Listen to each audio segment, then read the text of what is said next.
to Edinboro Essentials, where we bring you the biggest headlines from around campus. I'm Sabrina Bootz. Last week was filled with snow, slush, and ice, which means the heart of winter is approaching quickly. As many begin to take cover from the elements in their vehicles, we asked the Director of Safety and Risk Management, Jim Dale, what students should look out for and how to prepare themselves when dealing with the harsh winter weather ahead.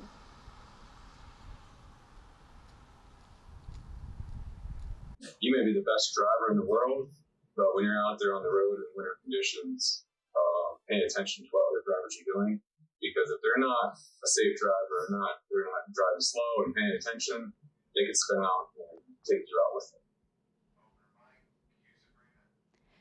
It's that time of year where students are considering their room plans for the next school year. The deadline to keep your current room was January 30th. If you missed the deadline and still want to keep your room for next year, Jay Zamanek has all the details. It's time to start thinking about housing for next school year. The room retention period has already came and went, but if you already missed the deadline, don't fear. There are steps to ensure that you keep your selected room for the following school year. But hurry fast. Those dates are only available from January 31st to February 1st. Here are some steps to ensure your possible future success. Step 1. Log into your Penn West housing portal. Step 2. Select your roommate/room selection on the left-hand side and select your room under room selection. Step 3. You should receive a notice confirming you have selected your room. You will also receive an email when it is completed. Step 4. If you have any problems during your process, let your campus housing department immediately. For borough students, please email boroughreslight@pennwest.edu or call 814-732-2818.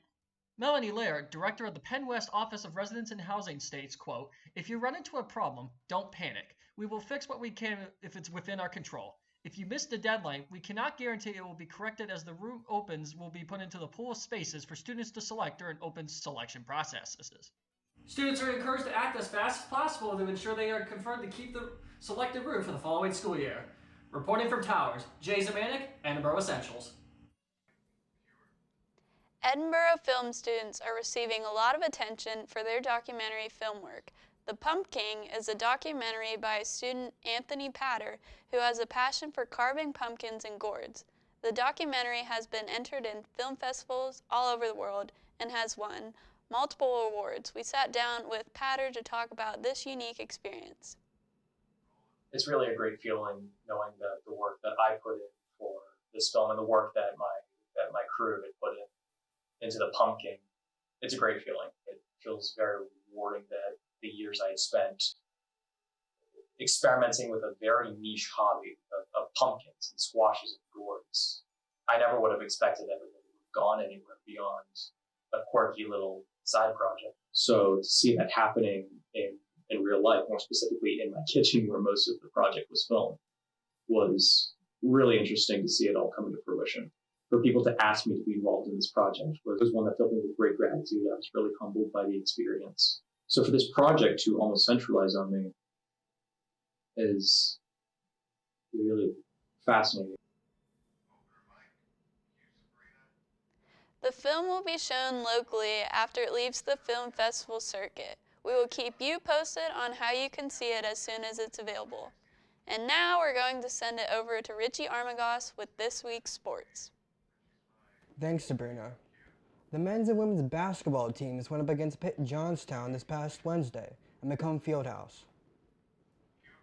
The men's team lost 3, despite 21 points and 15 rebounds from Kill Green. With the loss, the Fighting Scots fall to 5-13 overall. In the second half, the Scots would outscore the Mountain Cats with a 6-0 run to get the lead within 10 points. But then Johnstown went on a 3-4 run where they would gain their biggest lead of the game at 18 points. The women's team outscored the Mountain Cats with a 76-55 victory.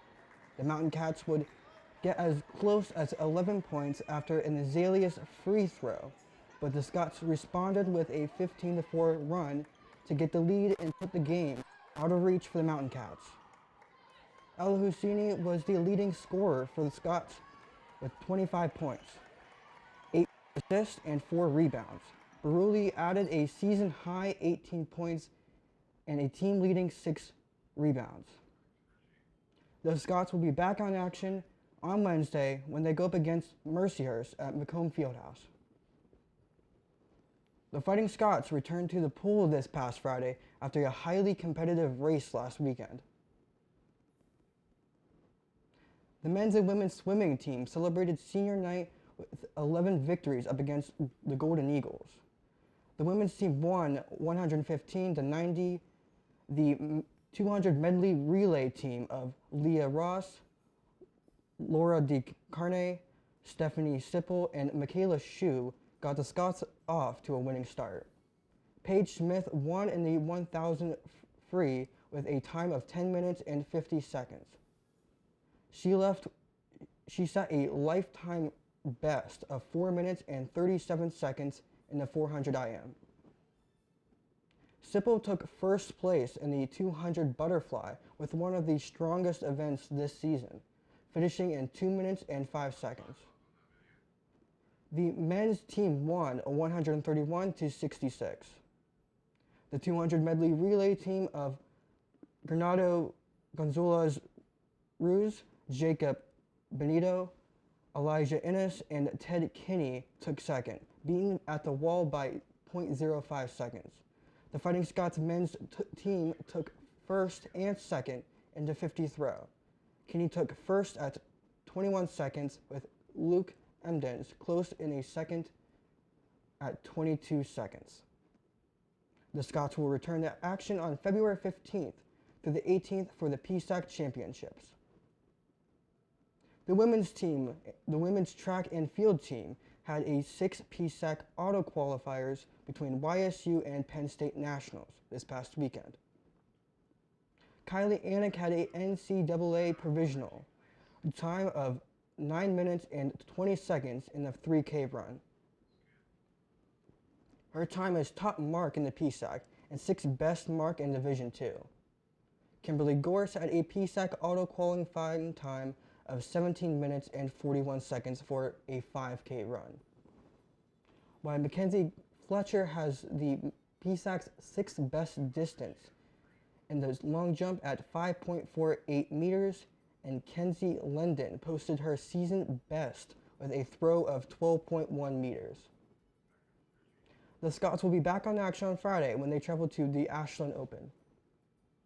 In other sports news, Rana El Husseini, for the second time this season, was named the PSAC West Player of the Week after helping the Scots to a pair of PSAC West victories. She is the Scots' leading scorer, averaging 24.5 points to go with 8.5 rebounds and 5.5 assists.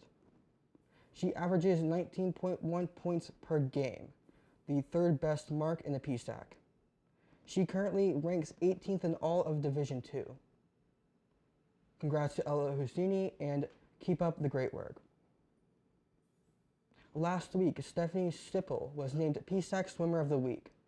Sipple took 4 individual first place finishes.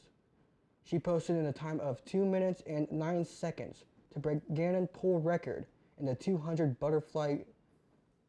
Edinboro took first in the 200 medley relay, with Sipple helping to close the gap with a split of 26 seconds. Congrats to Sipple and keep up the great work. This last week, the men's and women's cross-country teams were named USTFCCCA All-Academic Teams.